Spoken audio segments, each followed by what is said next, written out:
guys, today's video is going to show you how Bimmerlink works. I've had a lot of people come up and ask this question, so I figured I'd just make a quick video. Now, Bimmerlink works with iPhone and Android. If you have an iPhone device, then you'd need the adapter that connects to your phone, and I'll link everything below.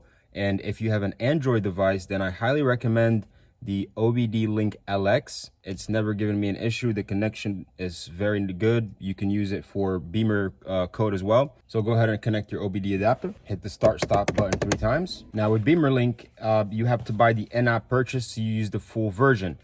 You would go up here to the top right and just click on purchase full version, and then you should be able to make the in-app purchase.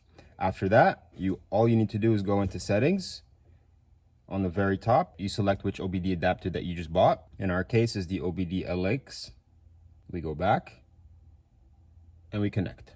This is why I highly recommend Bimmerlink. If you're doing at-home maintenance, it is very, very handy. So if you go to sensor values, it'll read all the values. You can go ahead and pick which one you want to add to the list. There's so many to choose from, just so you can keep an eye of what's going on with your car if you're doing hard pulls. You have dashboard. I have this on this phone that I just have on a magnet.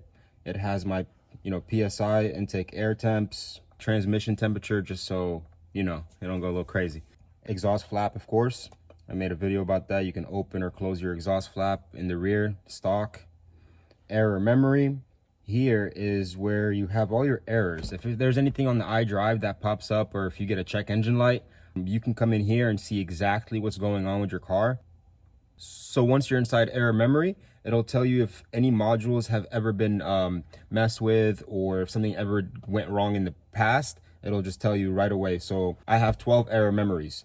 For example, the all-around camera just gives you an idea. Now, if you go into permanent errors, this is what's permanently wrong with your car.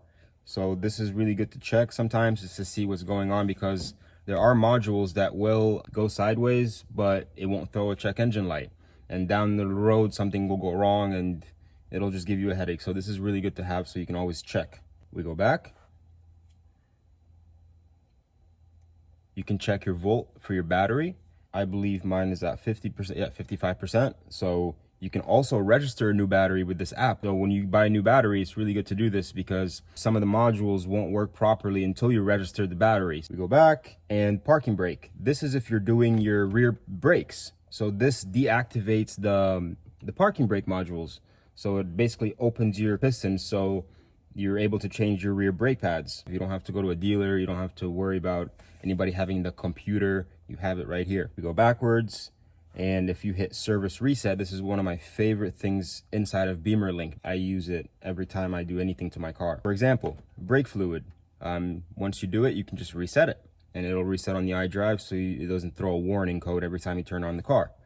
You have your brake, your front brakes, your rear brakes. It tells you exactly how many times they've been serviced, so you have an idea. And also, when you change your oil, I know you can do it from the cluster, but you have to press the button and just go through all that. Not my way. I like to be very simple. So you just hit reset, and it resets your oil life. And of course, vehicle check. But you guys get the idea. These are really good to have in your arsenal, just in case you need to reset anything else later down the road. And transmission adaptation values.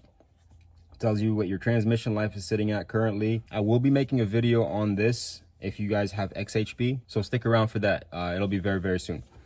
And I'll also be showing all the settings on how to either change them to sport, comfort, whatever the case. Just stay tuned for that video. But yeah, guys, that's pretty much it with Bimmerlink. It's very straightforward. Highly, highly recommend it, especially if you do at-home maintenance. This is just gonna save you a bunch of headaches and time to look on Google of how to do what. It's all right there. This is more for maintenance-wise than Beamer code, because, coding. But yeah, guys, that's pretty much it. Let me know if you have any questions, and I'll link everything below so you don't have to go looking for anything. Till next time, peace. Alright, that's not good. Alright, you guys need to open up. Take a step back. Take a step back. Well, he wants to go for it. Alright, we need to make sure we catch that on video. There you go. Alright, you're gonna do 3 reps. Ready? Go.